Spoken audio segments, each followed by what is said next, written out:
Something unusual is happening behind the scenes of one of the world's most dangerous conflicts, and it's not coming from Washington, Tehran, or Tel Aviv. Instead, the spotlight has suddenly shifted to Beijing. In a surprising statement, US Secretary of State Marco Rubio suggested that China may have a bigger role to play in calming the Iran crisis than many Americans expected. At first glance, that sounds almost unbelievable. China and the US are strategic rivals locked in battles over trade, technology, military power, and influence across the globe. So, why would Beijing suddenly step into one of the Middle East's most explosive situations? That's exactly what has analysts scrambling. Because if China is now being viewed as part of the solution instead of part of the problem, it could signal a major shift in how global diplomacy is starting to work in 2026. The reason is simple but powerful. China has leverage where the West doesn't. Beijing has deep economic ties with Iran, buys large amount of Iranian oil, and maintains regular communication with Iranian leadership.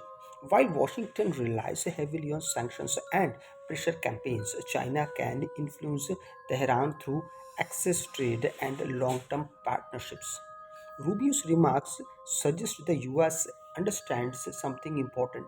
Traditional pressure tactics may not be enough to prevent this standoff from spiraling into something far worse. If Iran feels concerned, the risk of a military escalation rises dramatically. But if China has quietly pushed for restraint behind closed doors, it creates an opening that the US alone may not be able to manufacture right now. The, that makes Beijing not just a bystander, but a possible pressure valve in a rapidly overheating crisis. This comes at a tense moment for region. The Iran standoff has already rattled global markets, raised fears of attacks on shipping routes, and triggered renewed concern over energy prices.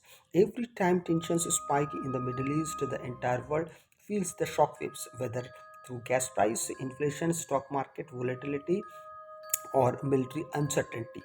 That's why this story matters far beyond foreign policy insiders. If diplomacy fails, the consequences won't stay contained overseas.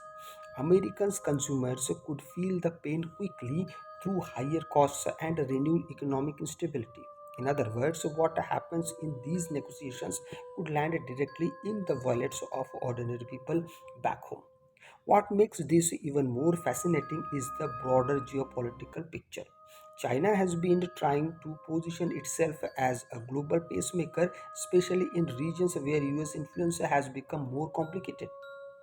Over the past few years, Beijing has increased its diplomatic footprint by presenting itself as a more neutral player, at least publicly. Whether that image is fully deserved is another question entirely, but the strategy is very clear. By helping manage international crises, China gains credibility, expands influence, and strengthens its claim to global leadership. So, while Beijing may genuinely want a stability, it also has plenty to gain strategically from being seen as the adult in the room.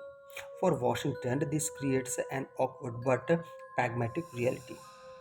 The US may not like depending on China in any capacity, especially during a period of a growing rivalry. But diplomacy often forces uncomfortable choices.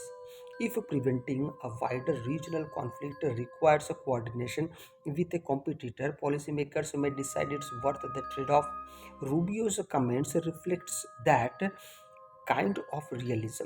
This isn't about trust or friendship, it's about recognizing where influences exist and using every available channel to keep a bad situation from getting much worse. In a world becoming increasingly multipolar, even rivals sometimes end up sharing the same energy. See, emergency exists for viewers watching all of this unfold. The takeaway is bigger than just one diplomatic statement. This moment reveals how much the global balance of power is changing. The world is no longer operating under the simple rules many Americans grew up with, where Washington was always the central player in every major crisis. Now, Other powers can shape outcomes in ways that directly affect us security, prices, markets, and global stability.